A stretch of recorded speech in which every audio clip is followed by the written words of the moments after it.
नमस्कार दोस्तों। आज हम जानेंगे घर में कलश स्थापना कैसे करते हैं। इसे घट स्थापना भी कहा जाता है।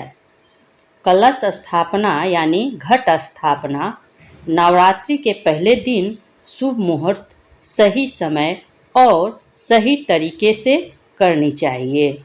आइए जानें कैसे करें कलश की स्थापना। नवरात्रि कलश स्थापना। कलश स्थापना के लिए आवश्यक सामग्री: जौ बोने के लिए मिट्टी का पात्र, साफ मिट्टी, मिट्टी का एक छोटा घड़ा, कलश को ढकने के लिए मिट्टी का एक ढक्कन, गंगाजल, सुपारी, 1 या 2 रुपये का सिक्का, आम की पत्तियाँ, अक्षत, कच्चे चावल, मौली, कलावा, रक्षा सूत्र। जौ, ज्वारे, इत्र, फूल और फल, माला, नारियल, लाल कपड़ा, लाल चुन्नी, दुर्वा घास। कलश स्थापना विधि: नवरात्रि में कलश स्थापना देव देवताओं के आवाहन से पूर्व की जाती है।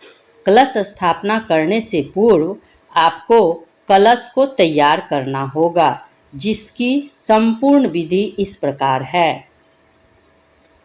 सबसे पहले मिट्टी के बड़े पात्र में थोड़ी सी मिट्टी डालें और उसमें ज्वार के बीज डाल दें। अब इस पात्र में दोबारा थोड़ी मिट्टी और डालें और बीज डाल दें।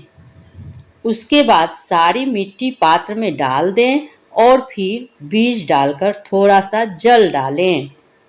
ध्यान रहे, इन बीजों को पात्र में इस तरह से लगाएं कि उगने पर यह ऊपर की तरफ उगे, यानी बीजों को खड़ी अवस्था में लगाएं और ऊपर वाली लेयर में बीज अवश्य डालें।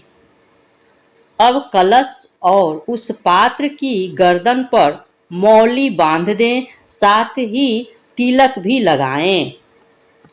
इसके बाद कलश में गंगा जल भर दें।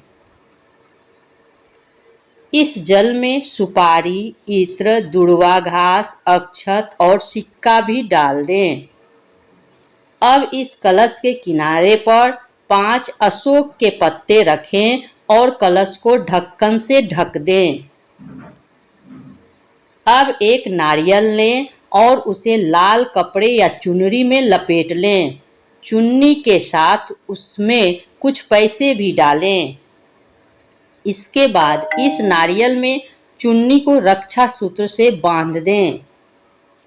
तीनों चीज़ों को तैयार करने के बाद सबसे पहले जमीन को अच्छे से साफ करके उस पर मिट्टी का जौ वाला पात्र रखें। उसके ऊपर मिट्टी का कलश रखें और फिर कलश के ढक्कन पर नारियल रख दें। आपकी कलश स्थापना संपूर्ण हो चुकी है।